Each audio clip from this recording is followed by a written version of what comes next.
Jo us explicaré una història molt personal. És un projecte, diguem, atípic, al despatx. Ens dediquem, nosaltres som arquitectes, l'Anna és la meva sòcia i parella, tenim un estudi junts, que és Anna i Eugeni Bach, però el projecte que us explico ara és molt especial perquè sorgeix d'un tema personal, que ja us ha avançat l'Òscar, que va començar aquí. Passejant un dia per Barcelona, estàvem, si no m'equivoco, això és al carrer Mallorca, a prop del Passeig de Gràcia, i passem per davant d'una botiga, això era el 2011, em sembla, abans de l'estiu, i veiem, els nens veuen aquesta caseta en una botiga, que a més em sembla que encara hi és aquesta caseta, potser algú la té vista si passa per aquí. I clar, els nens què fan? Paren davant la caseta, els de la botiga són molt intel·ligents perquè ja ho fan expressament perquè els nens parin, com que paren els nens, els pares han de parar, amb la qual cosa has de mirar cap a dintre i potser fins i tot entres i compres alguna cosa. En aquell moment els nens tenien, si no m'equivoco, deurien tenir 4 i 6 anys i els nens petits, els que teniu nens, vaja, haureu vist que fins a cert punt són limitats, tenen unes certes limitacions. Però arriba un punt en la seva vida, i aquest va ser un d'ells, on comencen a raonar. I en aquell moment estaven mirant la caseta i de sobte se'n giren, amb cara com d'emoció, i diuen, ostres, un moment, vosaltres sou arquitectes, no? Nosaltres en plan, ui, això no comencem bé, aquí tindrem un problema. I el típic que intentes esquivar el tema i diuen, comencen a argumentar que això és injust, vosaltres esteu tot el dia al despatx treballant pels altres i nosaltres què, quina barra, us podeu imaginar el panorama. En un primer moment, la reacció és de dir, mira, no m'atabalis, que tinc molta feina, anem cap a casa, però després què passa? Que tant a l'Anna com a mi tenim un problema i una gran sort, que és que el que fem ens encanta. Ens encanta l'arquitectura, ens encanta la nostra feina, disfrutem com bojos, i per tant va ser arribar a casa i estàvem els dos absolutament emocionats pensant en quina caseta podríem fer a l'estiu, que venia al cap de poc, quan anéssim a Finlàndia, que ara us explicaré per què. A veure, aquest és el resultat final de la caseta. Això són uns plànols que vam fer a posteriori per documentar el que havíem fet, però en realitat no vam fer plànols. Va ser un projecte que el vam fer, va ser arribar a casa i de veritat que no us enganyo, en qüestió de 20 minuts dibuixant un DIN A4, una secció escala 1:20 a mà, on allà estava tot. Era només una secció, no vam fer ni planta, ni alçats, ni res. Una secció i allà ja ho teníem tot claríssim del que faríem quan anéssim a Finlàndia a l'estiu. Per què a Finlàndia? Perquè l'Anna és finlandesa. D'aquí ve el tema que tenim el mateix cognom, això és perquè ens vam casar a Finlàndia, allà s'agafa el cognom de l'home, etc. Ho dic perquè molta gent diu, sou germans. No, no som germans.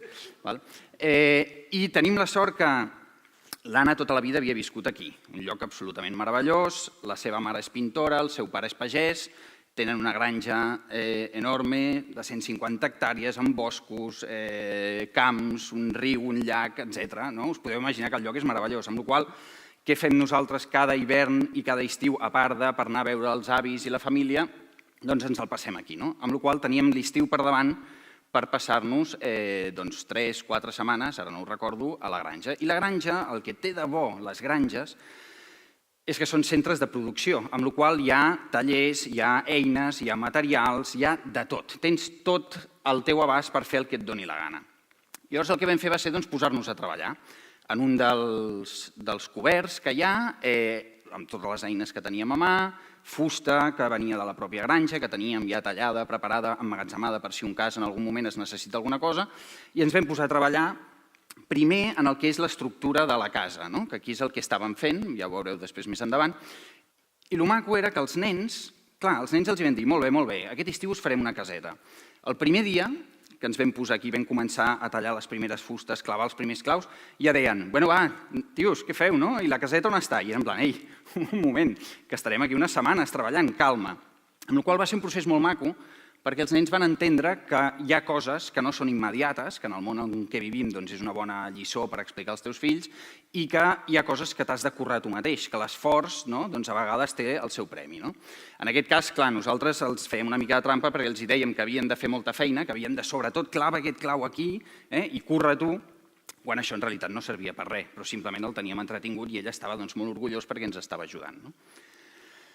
Clar, no havíem fet plànols, amb la qual cosa, de la mateixa manera que abans l'Anna i l'Emili explicaven, vam haver de fer les nostres comprovacions. Quan teníem la primera encavallada de l'estructura feta, va ser dir, escolta, ei, nens, veniu aquí, poseu-vos, que no sigui que l'estiguem liant. Mirem que l'alçada funcioni i que hi hagi a més prou marge perquè la caseta, d'alguna manera, durant els propers 2 o 3 anys, encara tingui la mida que ha de tenir. Això semblava que funcionava, amb la qual cosa vam continuar. I ja ho veieu, en realitat, el sistema és buscar un lloc en allà no en falta, hi ha un jardí molt gran que no s'utilitzava gaire, amb uns pomers molt macos, i vam definir exactament on havia d'anar el trasto, fer una base amb uns fonaments, una estructura i després un recobriment que ara veureu. El maco aquí és que ho vam fer tot nosaltres. Vam, evidentment, projectar-ho i el vam construir nosaltres mateixos amb els nostres fills que ens van ajudar a pintar i ens van ajudar a fer algunes coses. I també el maco era que a l'hora de fer, per exemple, els fonaments, que els podríem haver fet nosaltres amb una pala, però és complicat, doncs el pare de l'Anna deia, home, però això aviseu el veí d'aquí, el de l'entrada del camí, que ell té una excavadora i segur que vindrà i us ho fa. Llavors ve el veí amb l'excavadora, pum, i en un moment ens fa els 6 forats per poder posar els fonaments. Un altre veí ens va doblegar les xapes per fer els escopidors, la fusta de l'estructura la teníem ja de la pròpia granja, que la granja és això d'aquí, i el que sí que vam comprar va ser tot el que és la fusta de recobriment que la vam comprar a la ferreteria del poble. I aquest és el resultat. En realitat és una caseta lo suficientment abstracta, expressament, perquè pugui ser molt més que una caseta. I amb això m'explico. Si una caseta té forma de caseta de jocs, només podrà ser una caseta de jocs. Tot i que els nens tenen molta imaginació i converteixen les coses en el que vulguis i et troben maneres de fer funcionar el que tu has pensat de 20.000 maneres diferents, si la caseta és prou abstracta per poder ser una caseta, poder ser un quiosc, poder ser una botiga, poder ser un xiringo de platja, poder ser, no sé, fins i tot una nau espacial, doncs els nens amb la seva imaginació ho convertiran en encara moltíssimes més coses. Llavors ja ho veieu. Aquest és el resultat, obert i tancat. Veureu després en el muntatge, són 2 mòduls exactament iguals, 4 encavallades també exactament iguals, 2 miren cap a un cantó, 2 cap a l'altre, i amb la particularitat, i això és important, i ara com a consell, per si algun dia us tireu a fer una caseta d'aquestes, amb un consell important, que és que aquesta part d'aquí té 2 pisos, té 2 alçades a nivell dels nens, però aquest d'aquí, d'alguna manera, per ells és com un doble espai. Això és clau, perquè quan tu fas una caseta pels nens, tingueu per segur que us convidaran cada dia a la caseta. Si la caseta és així de petita, us passarà que acabareu amb un lumbago impressionant perquè tot el dia estareu ajupits. Si et fas un doble espai a dintre la caseta, tu pots entrar i estar bé, els nens van corrent, saltant, jugant, i tu almenys, si més no, salves l'esquena. Una altra cosa maca és que vam decidir construir-ho tot amb els sistemes tradicionals de construcció de graners finlandesos, que és molt senzill, però que té particularitats molt maques, com ara, per exemple, que sempre entre llata i llata de fusta deixes la mida d'un clau. Poses un clau, poses la llata, claves i tens la mida perfecta. I això per què és? Perquè a l'hivern això es mulla. Bé, a l'hivern, a l'estiu, estem a Finlàndia, es mulla tot el rato. Amb la qual cosa, quan la fusta es mulla, dilata. Si no té aquest espai per dilatar, la cosa no funciona, no transpira, no se t'assecarà, la fusta xocarà una amb l'altra, se t'acabarà desclavant, amb la qual cosa, d'aquesta manera, la fusta es pot moure, pot expandir-se i a més permet que ventili, per tant, que sequi més ràpid. I per altra banda, una cosa molt maca, que és la coberta, que per evitar que l'aigua entri a dins, vam fer un sistema rudimentari, diguéssim, però que funciona a la perfecció. Han passat 6 anys i no ha entrat mai aigua dins, que és aquest, que és uns tablons de fusta a sota en els quals els hi fem unes ranures, ho veureu després també en més detall, unes ranures amb el disc, aquí a dalt, 1 i 2, cada tabló té 2 ranures, i quan solapem el tabló de sobre també té 1 i 2 ranures. Això és per la següent raó, que és molt senzill, que és perquè l'aigua mai pugui entrar dins simplement per gravetat. Aquí no hi ha ni teles asfàltiques, ni plàstics, ni impermeabilitzants, ni res, només hi ha fusta. Una gota maleïda que vol intentar entrar dins, quan cau aquí al mig, què fa? Baixa per gravetat i surt fora. Una que és més intel·ligent i diu, no, jo cauré aquí, si aquesta gota vol anar cap a dintre, quan cau aquí es troba la ranura i cau. Si una cau entre la ranura i el límit, quan va per aquí diu, ostres, ja està, ja us he fotut, ja he entrat. Va per aquí i es troba la ranura de sota, amb la qual també baixa. És a dir, les gotes no poden arribar mai el punt dèbil, que és aquest d'aquí, perquè sempre hi ha una ranura que per gravetat les porta cap avall. I llavors una cosa molt maca és que per fora és lo suficientment abstracte, però en canvi quan entres a dins, com que tens el creuament d'un mòdul que mira cap a un cantó i l'altre que mira cap a l'altre, sí que trobes aquella forma prototípica de casa de nens, que és la que d'alguna manera tots tenim al cap quan pensem en una casa. Aquí veieu, això és l'interior, amb una escaleta per pujar, la part de dalt, el lloc és preciós, tot rodejat de pomers, amb la qual cosa, evidentment, a veure, aquí també la nostra filla estava tot el dia jugant, que això era un quiosc per vendre pomes, etc. I el nostre fill estava tot el dia aquí dalt disparant al personal, que dius, ostres, realment els gens realment funcionen, alguna cosa fan.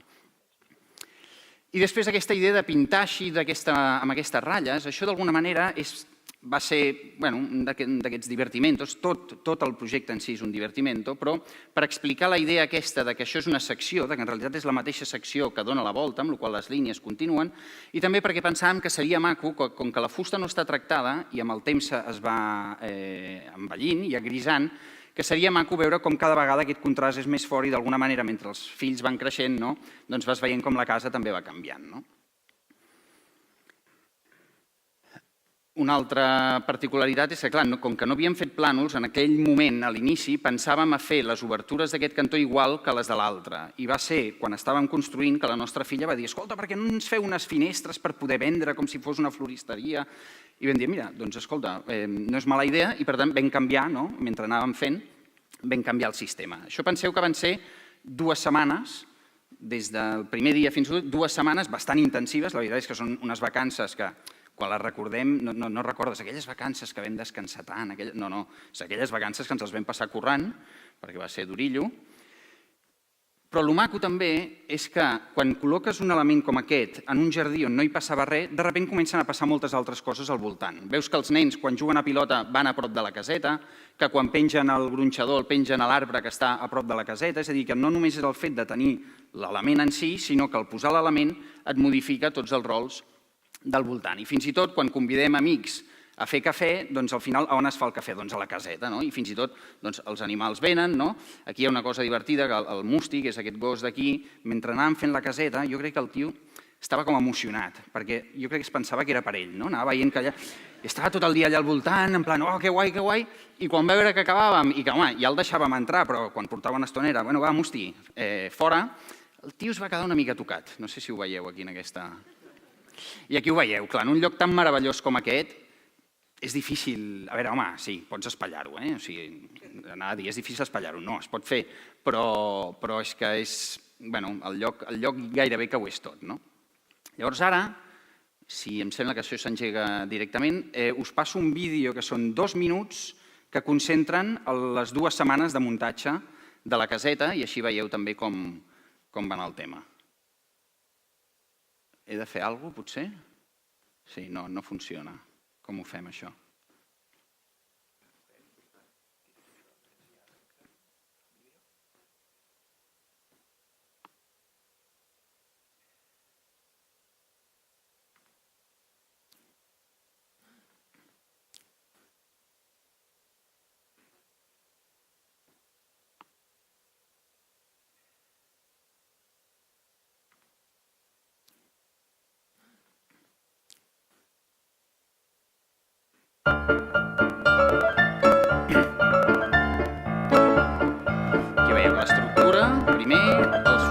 Amb aquests blocs de formigó que estaven tirats per la granja, que dius, què fan uns blocs de formigó tirats per aquí? Però hi són. Pugem l'estructura, que veieu que és la mateixa, els 2 mòduls són exactament iguals, cap a un cantó i cap a l'altre, i aquest amb un forjat, diguéssim, i l'altre no. A partir d'aquí comencem a posar tot l'envoltori, un llistó a baix que fa de falca i la pròpia estructura et fa de guia per amb la serra anar tallant. Això tallat a mà, que això va ser un curro.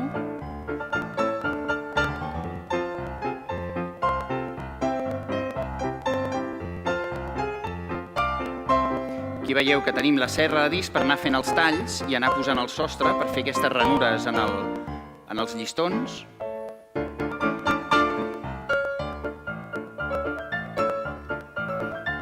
I llavors les finestres del darrere, que són aquestes que vam canviar a mig fer.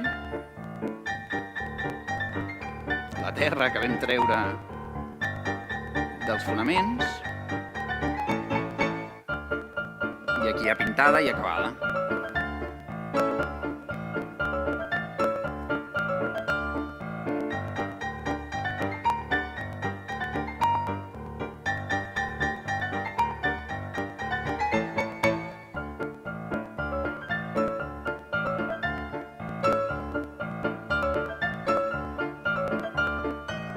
Ara aquí venen a agrair-nos la feina feta.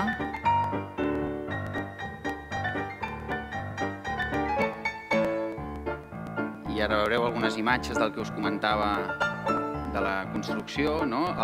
L'estructura et fa la guia pel tall, amb la serra, la separació del clau a l'hora d'anar posant els llistons, l'escopidor de la xapa que ens va plegar el veí. Aquí veieu les ranures millor, aquestes que us comentava, veieu a sota. I després, gran part de l'any, la caseta està en aquestes condicions. I això és tot. Gràcies.